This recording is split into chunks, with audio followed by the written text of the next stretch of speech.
ಇತ್ತೀಚೆಗೆ ವಿಜಯನಗರ ವಿಧಾನಸಭಾ ಕ್ಷೇತ್ರದ ವಿಜಯನಗರ ಬಸ್ ನಿಲ್ದಾಣದ ಬಳಿ ನೂತನವಾಗಿ ನಿರ್ಮಿಸಿರುವಂತಹ ದಕ್ಷಿಣ ಭಾರತದ ಮೊಟ್ಟ ಮೊದಲ ಹವಾನಿಯಂತ್ರಿತ ನೆಲಮಹಡಿಯ ಕೃಷ್ಣದೇವರಾಯ ಪಾಲಿಕೆ ಬಜಾರ್ ಉದ್ಘಾಟನಾ ಸಮಾರಂಭವನ್ನು ಹಮ್ಮಿಕೊಳ್ಳಲಾಗಿತ್ತು. ಕರ್ನಾಟಕ ರಾಜ್ಯ ಸರ್ಕಾರದ ಜನಪ್ರಿಯ ಮುಖ್ಯಮಂತ್ರಿಗಳಾದಂತಹ ಸನ್ಮಾನ್ಯ ಶ್ರೀ ಸಿದ್ದರಾಮಯ್ಯನವರು ಈ ಕಾರ್ಯಕ್ರಮವನ್ನು ಉದ್ಘಾಟಿಸಿದರು.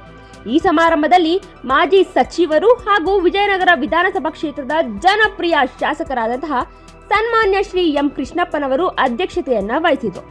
ಜೊತೆಗೆ ಗೋವಿಂದರಾಜನಗರ ವಿಧಾನಸಭಾ ಕ್ಷೇತ್ರದ ಜನಪ್ರಿಯ ಶಾಸಕರಾದಂತಹ ಶ್ರೀಯುತ ಪ್ರಿಯಾಕೃಷ್ಣರವರು ಈ ಕಾರ್ಯಕ್ರಮದ ನೇತೃತ್ವವನ್ನ ವಹಿಸಿಕೊಂಡಿದ್ರು. ಹಾಗೂ ವಿಜಯನಗರ ವಿಧಾನಸಭಾ ಕ್ಷೇತ್ರದ ಜನಪ್ರಿಯ ಕಾಂಗ್ರೆಸ್ ಪಕ್ಷದ ಯುವ ಮುಖಂಡರಾದಂತಹ ಶ್ರೀ ಪ್ರದೀಪ್ ಕೃಷ್ಣಪ್ಪನವರು ಮುಖ್ಯ ಅತಿಥಿಗಳಾಗಿ ಭಾಗವಹಿಸಿದ್ರು. ಕಾರ್ಯಕ್ರಮದ ಮೊದಲಿಗೆ ಕೃಷ್ಣದೇವರಾಯ ಪ್ರತಿಮೆಯನ್ನ ಅನಾವರಣಗೊಳಿಸಲಾಯಿತು. ನಂತರ ಪಾಲಿಕೆ ಬಜಾರ್ ಅಂಗಡಿಗಳನ್ನ ಉದ್ಘಾಟಿಸಿದ್ರು. ಬೃಹತ್ ವೇದಿಕೆಯ ಕಾರ್ಯಕ್ರಮದಲ್ಲಿ ದೀಪ ಬೆಳಗಿಸುವುದರ ಮೂಲಕ ಕಾರ್ಯಕ್ರಮಕ್ಕೆ ಚಾಲನೆಯನ್ನ ನೀಡಲಾಯಿತು. ನಂತರ ಸಭೆಯನ್ನ ಉದ್ದೇಶಿಸಿ ಮಾತನಾಡಿದ ಮುಖ್ಯಮಂತ್ರಿಗಳಾದ ಸನ್ಮಾನ್ಯ ಶ್ರೀ ಸಿದ್ದರಾಮಯ್ಯನವರು ಇಂತಹ ಕೆಲಸಗಳು ಪ್ರತಿಯೊಂದು ಕ್ಷೇತ್ರದಲ್ಲಿ ಆಗಬೇಕು ಅಂತ ಹೇಳಿದ್ರು. ವೇದಿಕೆ ಕಾರ್ಯಕ್ರಮದ ನಂತರ ಗೆಚ್ಚಿ ಗಿಲಿಗಿಳಿ ತಂಡದಿಂದ ಮನೋರಂಜನೆಯ ಕಾರ್ಯಕ್ರಮವನ್ನ ಆಯೋಜಿಸಲಾಗಿತ್ತು. ಈ ಕಾರ್ಯಕ್ರಮದಲ್ಲಿ ಸ್ಥಳೀಯ ಕಾಂಗ್ರೆಸ್ ಮುಖಂಡರು ಹಾಗೂ ಸಾವಿರಾರು ಸ್ಥಳೀಯರು ಉಪಸ್ಥಿತರಿದ್ದರು.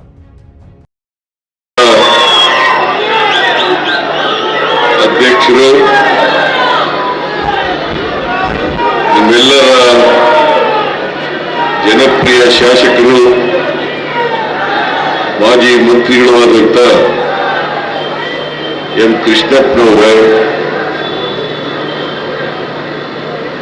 ಪಕ್ಕದ ಗೋವಿಂದರಾಜನಗರ ಕ್ಷೇತ್ರದ ಶಾಸಕರಾದಂಥ ಪ್ರಿಯಾಕೃಷ್ಣ ಅವರ,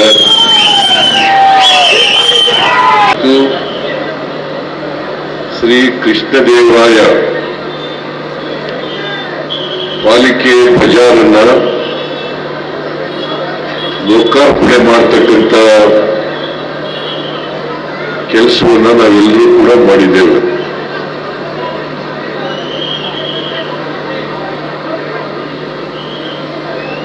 ನಾನು ಅತ್ಯಂತ ಸಂತೋಷದಿಂದ ಈ ಕಾರ್ಯಕ್ರಮದಲ್ಲಿ ಭಾಗವಹಿಸಿದ್ದೇನೆ. ಮಾನ್ಯ ಕೃಷ್ಣಪ್ಪನವರು ಇಲ್ಲಿ ಒಂದು ಪಾಲಿಕೆ ಬಜಾರ್ ಆಗಬೇಕು ಅಂತೇಳಿ ಬಹಳ ದಿನಗಳಿಂದ ಒತ್ತಾಯ ಮಾಡ್ತಾ ಇದ್ದೀವಿ. ಇವತ್ತೇನು ಈ ಪಾಲಿಕೆ ಬಜಾರ್ ಉದ್ಘಾಟನೆಯಾಗಿದೆ, ಇದು ಶಾಸಕರಾದಂಥ ಕೃಷ್ಣಪ್ಪನವರ ಕನಸು.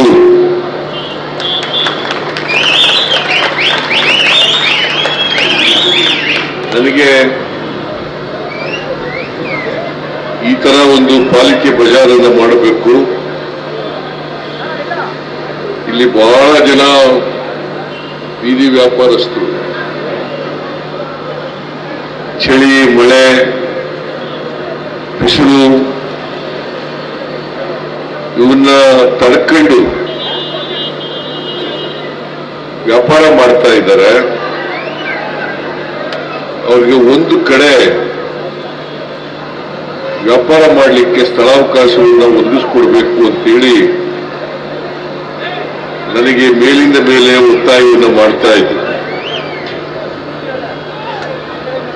ನಾನು ಹಿಂದೆ ಮುಖ್ಯಮಂತ್ರಿ ಆಗಿರುವಾಗ 2017ರಲ್ಲಿ ಈ ಪಾಲಿಕೆ ಬಜಾರನ್ನ ಪ್ರಾರಂಭ ಮಾಡಲಿಕ್ಕೆ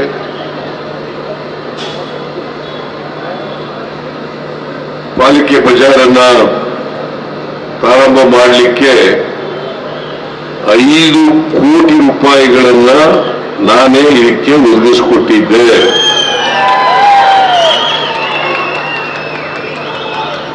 ಕೃಷ್ಣಪ್ಪನವರು ಒತ್ತಾಯದ ಮೇಲೆಗೆ 5 ಕೋಟಿ ರೂಪಾಯಿಗಳನ್ನು ಕೊಟ್ಟಿದ್ದದ್ದು. ಇವತ್ತು ನಾನೇ ಇದಕ್ಕೆ ಚಾಲನೆ ಕೊಟ್ಟು ಇವತ್ತು ಉದ್ಘಾಟನೆ ಮಾಡ್ತಾ ಇರ್ತಕ್ಕಂಥದ್ದು ಅತೀವ ಸಂತೋಷವನ್ನ ಉಂಟು ಮಾಡಿದೆ. ಇದು ಒಂದು ಕಾರಣ. ಎರಡನೇ ಕಾರಣ ಏನಪ್ಪಾ ಅಂತಂದ್ರೆ ನನ್ನ ಮನೇನು ಪಕ್ಕದಲ್ಲೇ ಇದೆ, ಮತ್ತೆ ನಾನು ಇಲ್ಲಿ ಬಾಡಿಗೆ ಮನೆಯಲ್ಲೂ ಕೂಡ ಇದ್ದೆ. ವಿಜಯನಗರದಲ್ಲಿ ಸುಮಾರು 3 ವರ್ಷಗಳ ಕಾಲ ಬಾಡಿಗೆ ಮನೆಯಲ್ಲಿದ್ದೆ. ಹಾಗಾಗಿ ಈ ಏರಿಯಾ ನನಗೆ ಬಹಳ ಚಿರಪರಿಚಿತವಾದಂತ ಏರಿಯಾ. ನಾನು ದಿನ ನೋಡ್ತಾ ಇದ್ದೆ, ಇಲ್ಲಿ ವ್ಯಾಪಾರ ಮಾಡ್ತಕ್ಕಂಥವ್ರು, ಬೀದಿ ವ್ಯಾಪಾರಗಾರರನ್ನ ನೋಡ್ತಾ ಇದ್ದೆ. ಸೊ ಕೃಷ್ಣಪ್ಪನವರು ಕೇಳ್ತಾ ಇರ್ತಕ್ಕಂಥದ್ದು ಸಾರ್ವಜನಿಕ ಹಿತದೃಷ್ಟಿಯಿಂದ ಬಹಳ ಒಳ್ಳೆ ಸಲಹೆ ಅಂತೇಳಿ ನಾನು ಇದಕ್ಕೆ ಹಣ ಕೊಡ್ತಕ್ಕಂಥ ಕೆಲಸವನ್ನ ಮಾಡೋದು. ಇವತ್ತು 79 ಒಂದೇ ಕೆಳಗಡೆ ನಿಯಂತ್ರಿತ ಪಾಲಿಕೆ ಬಜಾರ್ ಇವತ್ತು ಆಗಿದೆ. ಇದಕ್ಕಿಂತ ಸಂತೋಷ ಆಗ್ತಕ್ಕಂಥದ್ದು ಬೇರೆ ಇನ್ನೊಂದಿಲ್ಲ. ಪಾಪ ಬೀದಿ ವ್ಯಾಪಾರಗಾರರೆಲ್ಲರಿಗೂ ಕೂಡ 79 ಮಳಿಗೆಗಳಲ್ಲ, 79 ಮಳಿಗೆಗಳು ಆಗಿದ್ದಾವೆ.